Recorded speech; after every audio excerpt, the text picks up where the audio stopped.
நேற்று வந்து தமிழகத்தில மிகப்பெரிய ஒரு பரபரப்பு என்னன்னா, 3 சேனல்கள் அதாவது பாலிமர், நியூஸ் 24, தமிழ் ஜனம்.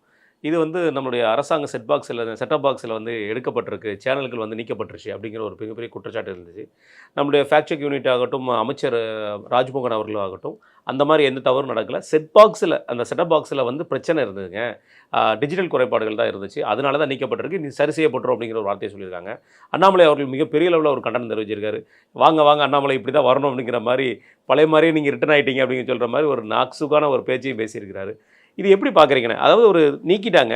ஆனா, அதுக்கு அவங்க சொல்ற கருத்து வந்து இது அந்த டிஜிட்டல் குறைபாடு அந்த மாரி அப்படியே அவங்க மாத்தி கொண்டு போற விஷயத்த எப்படி பார்க்குறீங்க நீங்க? ஆமா நீக்கணும்னு சொல்லுவாங்க. சொல்ல முடியாதுல்ல. ஆனா, இந்த முன்னலாம் வந்து இந்த மாரி நீக்கிட்டா, அதுக்கு பெரிய ப்ராசஸ் இருக்கும். எப்படியும் 10 நாள், 15 நாள் கெஞ்சி கூத்தாடி. இப்ப வந்து மறுநாள் சரி செய்யப்படுதுன்னா, ஒருவேள அவங்க சொல்ற மாரி ஏதாவது டெக்னிக்கல் இஷ்யூ கூட இருக்கும். இல்லண்ணே, இன்னொரு அது என்ன இந்த விஷயமும் 3 நம்ம நேயர்களுக்கும் தெரியணும்ண்ணே.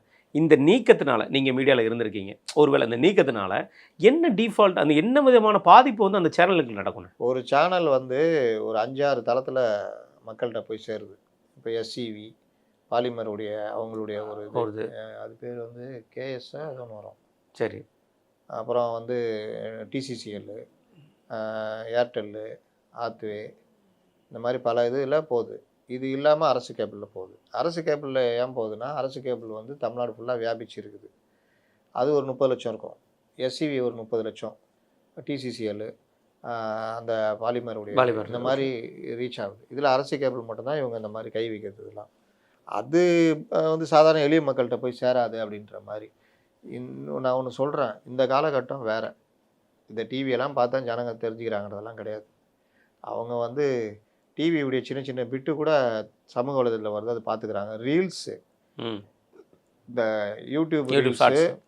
ஃபேஸ்புக் ரீல்ஸு, இன்ஸ்டா ரீல்ஸ் இதுலயே போய் சேர்ந்துருது பல விஷயம். அதனால இத தடுக்கலாம், அத தடுக்கலாம்லாம் முடியவே முடியாது.